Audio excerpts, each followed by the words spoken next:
Greetings, all. Well, have you ever found yourself reading the label on a package and spotting a warning on there that makes you feel like, somebody thinks you're really stupid? Yeah, I mean, well, I predate the clothes cover before striking warning. That didn't exist when I was a child. I already knew how to strike a match without burning my hand off. By the time they put that warning on there for people that weren't aware that they could set off the whole matchbook, yeah, I remember that one. Oh. Yeah, I remember, too, when Surgeon General decided to start labeling cigarettes, warning you that they were probably going to kill you if you smoked them. Labeling, 1938, food ingredients labeling. There was a law, federal law passed that they had to put the ingredients of what was in that can or in that box. It had to be on there. It's just the other day that Ellen was reading a cookbook that had been her grandmother's, and it was dated 1928. And there was a chapter in there explaining how you can tell that if the person who is selling you your canned food in 1928 is adulterating it with foreign materials. Yeah, tips on how to tell if you're being jerked around by your canned goods supplier.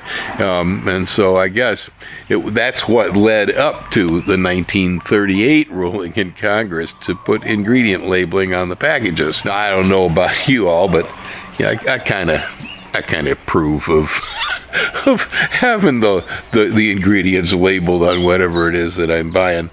I myself, I don't buy very many things that have ingredient labels because I buy very few things that are actually in packages. When I go out here and buy an ahi from the fisherman, or something on that order, and there's no label on there. What up, Gracie? That's my cat. She's been over here since I started the camera, going, Bill, how come I'm not in the movie, huh? What's up, Gracie? If I pick her up, she'll probably just jump down. I don't know what she's thinking about here. Gotcha. I gotcha. There's my kitty, huh? You want to say hello to the whole world? Huh? I was personally involved in the organic labeling laws. Yeah. Myself and thousands, maybe millions, at least thousands of other Americans I know contributed. The government actually requested of some of us, I guess, who have been activists on this, what we thought about the laws, and we looked over some of the stuff and said, no, yes, no, yes, no, add this. And in the long run, we actually got what we wanted, sort of. There were lobbyists out there that wanted sewer sludge to be included as organic fertilizer. There were lobbyists out there that wanted genetically engineered organisms to be included. Now, of course, these laws are they're acts of Congress, and so they're legal. You can get in trouble if you don't label your stuff that way and so on. But not all labels actually have anything to do with government regulations. Not all of them. A lot of them are sort of voluntary on the point of the companies that are selling this stuff because of either past episodes of things that have occurred and there were lawsuits, or fear that in our litigious society that they'll get sued. For instance, There was the case, I remember the case with McDonald's and the lady with the hot coffee who burned herself with a cup of coffee and then sued McDonald's because they didn't warn her that the coffee was hot and she could burn herself. No, I mean, that was pretty pathetic, frankly.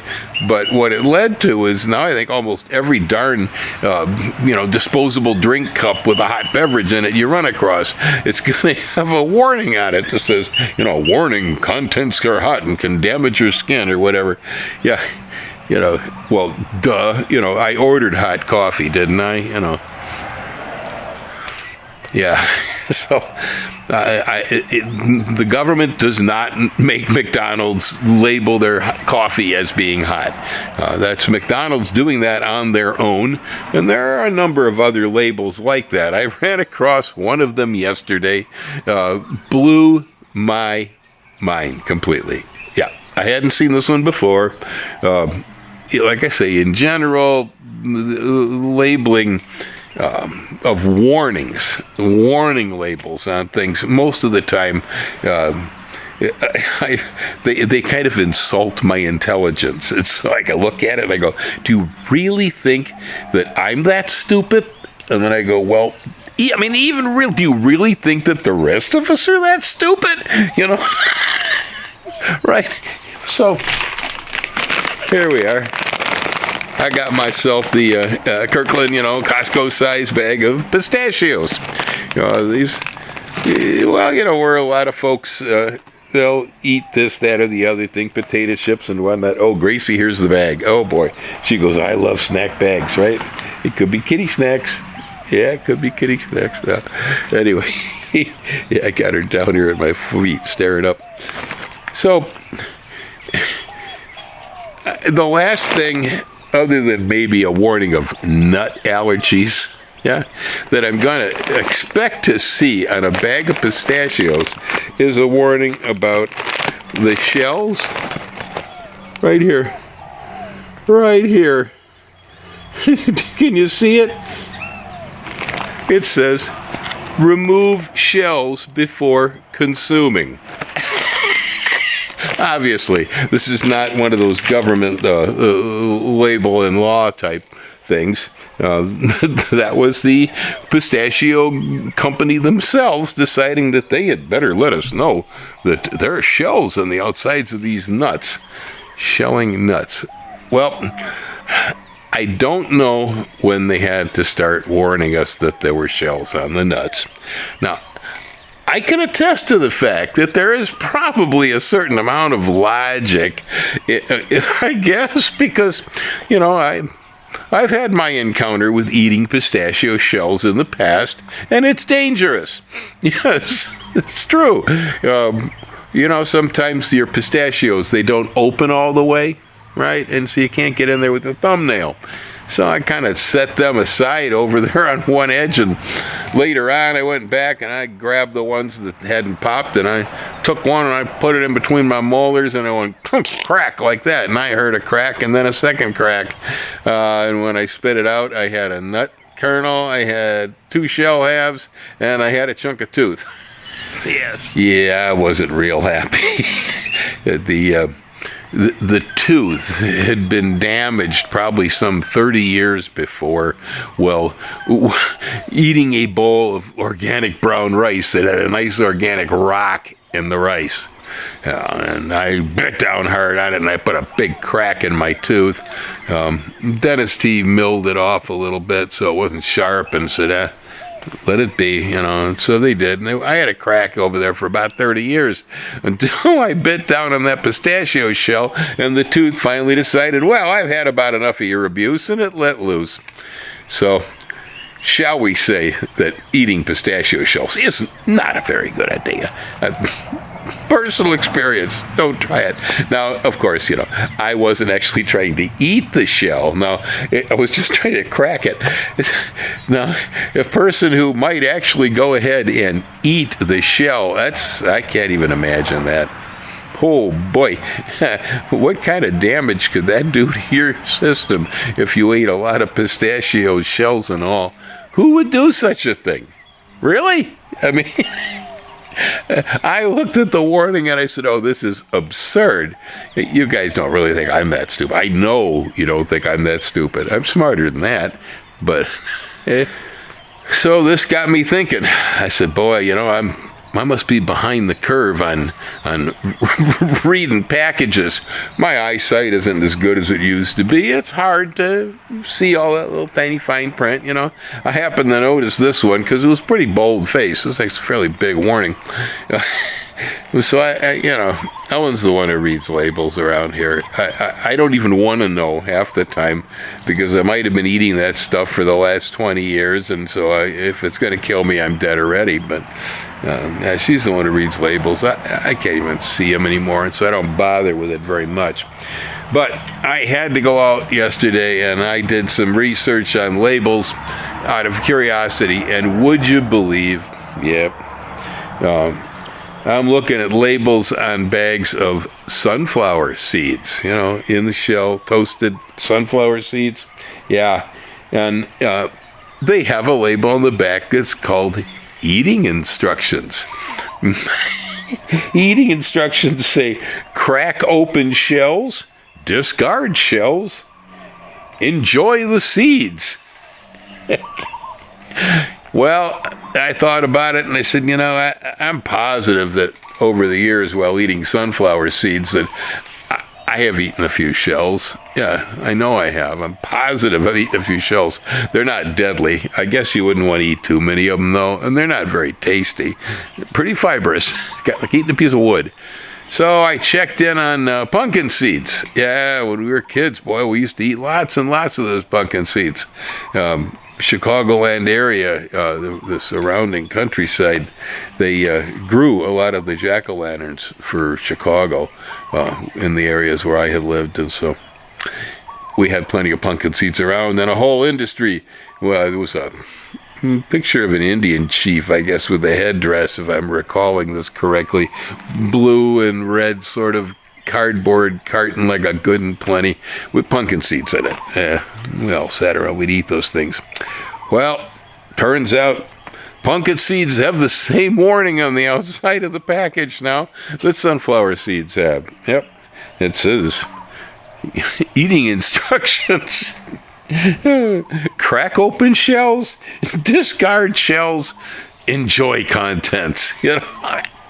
Okay, well, I'm positive that I've also eaten the outside of pumpkin seeds at times too in the past. Yeah, probably as a kid, I didn't even know how you dealt with them properly, so it's probably the reason I never ate too many of them, because I found it pretty woody. So this stuff has got to be pretty new. I couldn't find dates or facts as far as when did the warning on pistachio shells show up. Is this something that happened during COVID? Because they're afraid we are losing our minds, just like they lowered my speed limit out here by 20 miles an hour.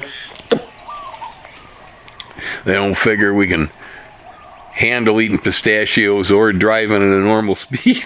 I don't know. As like I said, I was looking at the list, and the legal labeling, food ingredients was 1938. Cigarettes, the warning about the Surgeon General and cancer, that was 1966. I remember when it happened. In fact, I was buying cigarettes at that time when it happened, and prior to it. So, alcohol. Yeah, warnings about alcohol. Can you believe that? How many thousands of years have we been drinking alcohol, and now all of a sudden we have to put a warning on the bottle to let people know that this stuff can mess with you, it's not that good for you, blah, blah, blah. 1989 was when we were no longer capable of understanding what alcohol would do without a government label to warn us about its activities. 1990, music labeling. Well, man, that had to have something to do with Tipper Gore. I kind of remember that, and that's when Frank Zappa come down and addressed Congress. And if there's anybody out there who has not seen Frank Zappa addressing Congress over the Tipper Gore rapper obscene music thing back years ago, it's worth looking it up on YouTube. It's out there, and it was very impressive. If you didn't know Frank Zappa, it'd be a great way to introduce yourself to this man. He was brilliant, and he had some pretty good opinions on music. Anyway, warning us that there could be obscenity in the music, there could be violence, I don't know. Way head up she rises, way head up she rises, way head up she rises early in the morning. What do we do with a drunken sailor? What do we do with a drunken sailor? What do we do with a drunken sailor early in the morning? Put him in the brig until he sobers. Put him in the brig until he sobers. The point being is that there's always been kind of rude, antisocial stuff that was covered in music. That's an old sea shanty, man. God knows how many hundreds of years that thing is.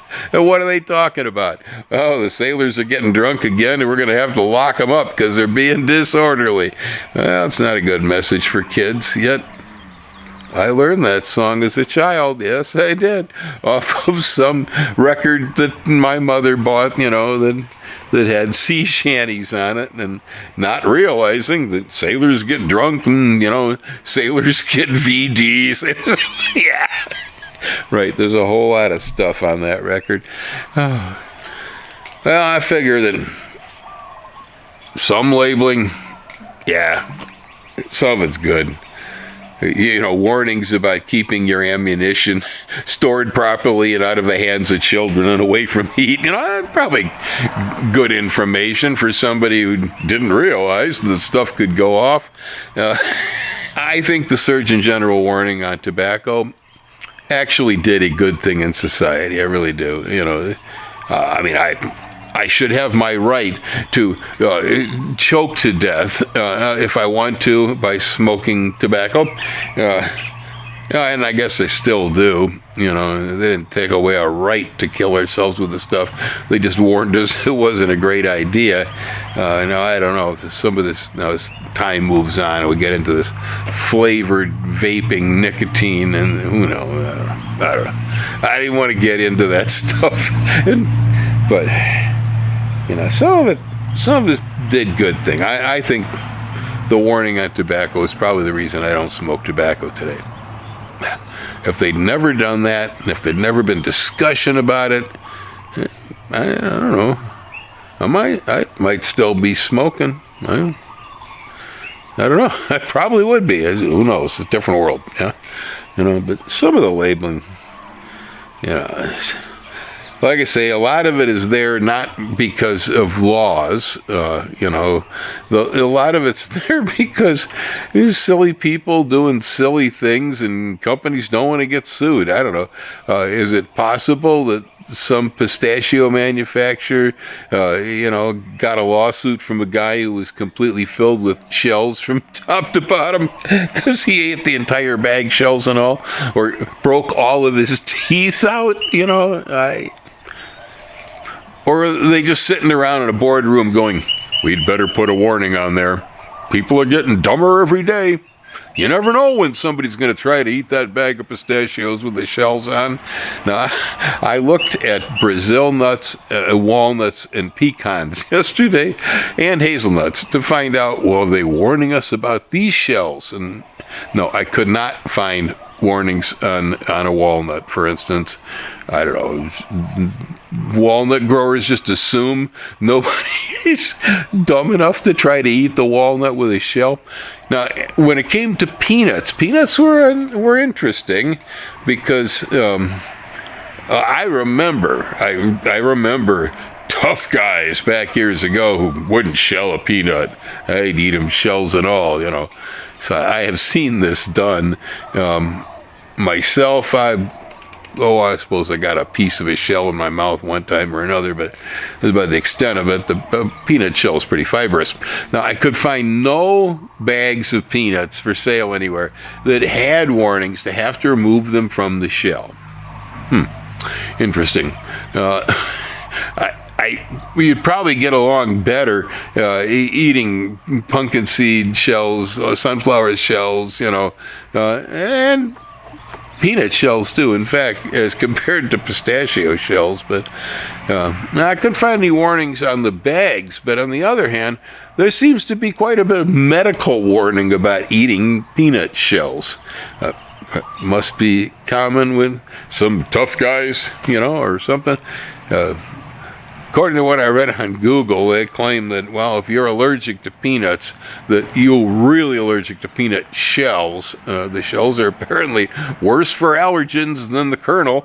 And, of course, unless it's an organic peanut, and even still, all the things that were used in the peanut are soaked in the shell. So if they used an herbicide, they used a fungicide, they used a fertilizer, the shells are full of the stuff. You don't want to be eating them.